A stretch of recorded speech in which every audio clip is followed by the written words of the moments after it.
The final section, we're looking first of all at this question 13, on page 66.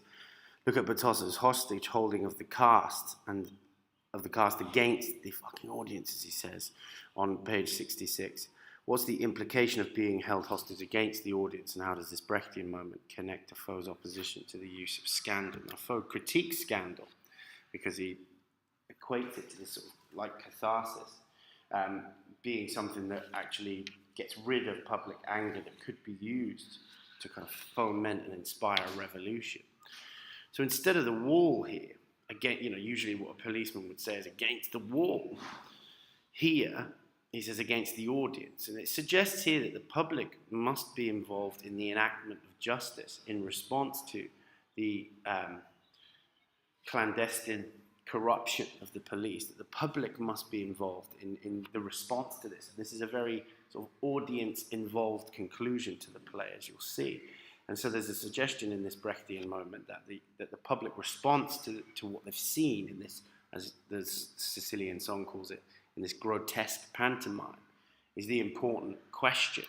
And it tells us, how sort of politically pragmatic Faux expects his drama to be. We think of the maniac's behaviour on 67, mirroring the actions of the lunatic in the old Sicilian song that Faux uses to preface the text. So here, we look at the actual revelations that the maniac undergoes in this little section of the text. And he spans across the world here. He starts talking about the Watergate scandal and Allende's Chile and spy corruption involved in the royal family, and various different forms of political revelation. And so what we see in these revelations here, like the man in the old Sicilian song, he's dismissed as insane by the others, whilst exposing the corruption that, on a global level, of those in the power. We think here, the way that Pisani and the superintendent and the constable will dismiss him. Absolutely akin to the fools in the old Sicilian song, kind of congratulating the king for the smell of his own feces. They're all dismissing him at this particular moment in time as he opens up all of these revelations about political corruption that occur. Question 15 asks us about page 68. The maniac issues lines on page 68 that are not in the original Italian text, but have been included by Gavin Richards, the adapter. A Faux scholar below gives her opinion on this adaptation. I just want you to think about how much you agree with this. Marion Dalvay says, though reminiscent of techniques such as Brecht's Verfremdungseffekt and consistent with Faux's anti-illusionistic tendencies, the tendency to break the illusion that you're watching reality, the contrived departure from the script seems to me to actually undermine the didactic function of Faux's theatre. Didactic means it's kind of teaching you a moral and political lesson. So it's taking away from that. More interestingly, perhaps, this metatextual moment expresses Richards' struggle to find a balance between the freedom granted to him by the author, who will get his royalties anywhere, and the restrictions imposed by cultural conventions regarding the nature of translation. So thinking here about the loss of the political message of the play and its sort of force on page 68. We have this reflection from the police. This isn't Dario Fo. This is unheard of distortion of the author's meaning. Get back to the script. This is an insult to Dario Fo. The author's sexist is prehistoric, then why are we bothering? There's a suggestion there, I think, of undermining the sense that even Faux's political message is part of this malleable truth that gets destabilized throughout the play.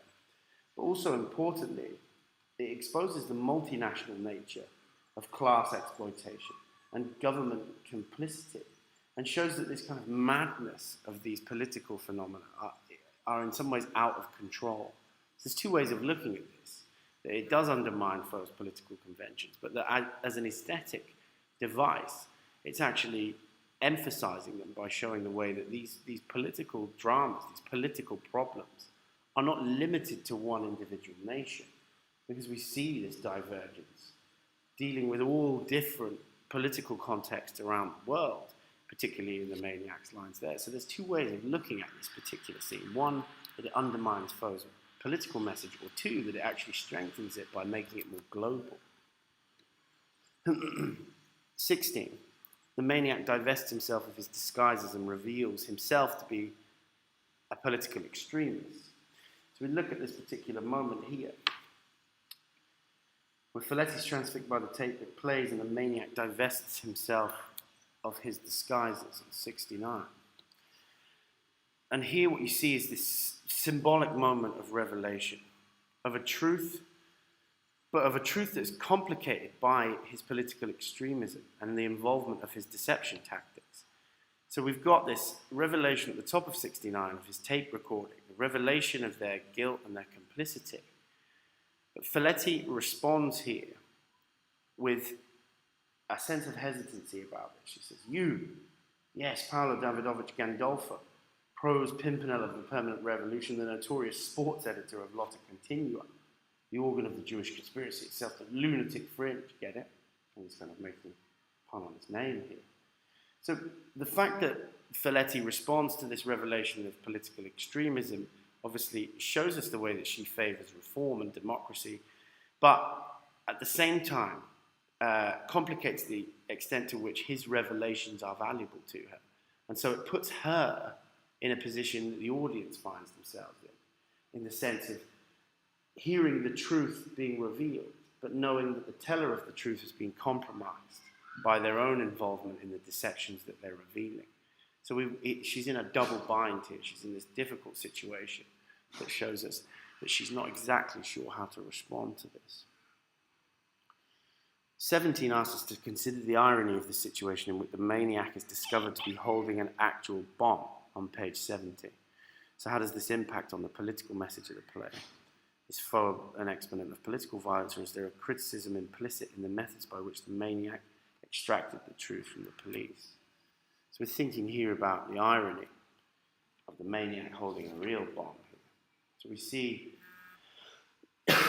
here that he's holding an actual authentic bomb that is a counterpoint to the reproduction that the police and Bettozzo have got their hands on. But there's a suggestion here, I think, of potentially one way of looking at this is the necessity of fighting violence and deception with violence and deception.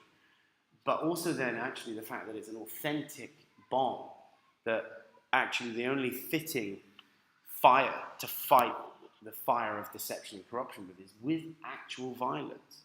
And so we get in this position at the end of the play where the audience is forced into a moral dilemma, and the different endings force us to make a choice ultimately between complicity with corruption or political extremism.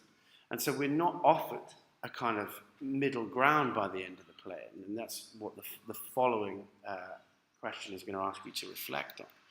The involvement of this, of these very limited choices as a way of responding to corruption. So what I want you to do in this very final question is read the summary of this version here, which is a summary of a previous version that's much closer to Foe's original. What I want you to do first of all in this is pinpoint the differences in the plot, and then think about how the Gavin Richards adaptation has altered the political message of the play. So in this document, I want you to read through this plot summary, pick out the differences first, and then think about how the adaptation has altered the political message of the play. Then finally, question 19 is to reflect on the ending as well. So of course, before you do these questions, you'll need to read the ending of the play. Read these critical reflections on Foe's writing and pick out an example from the play that illustrates these readings. It can just be a moment rather than a specific quotation. So if we think here, we want to start off our final class with just a reflection on questions 18 and 19 before we move on to the final tasks of the year.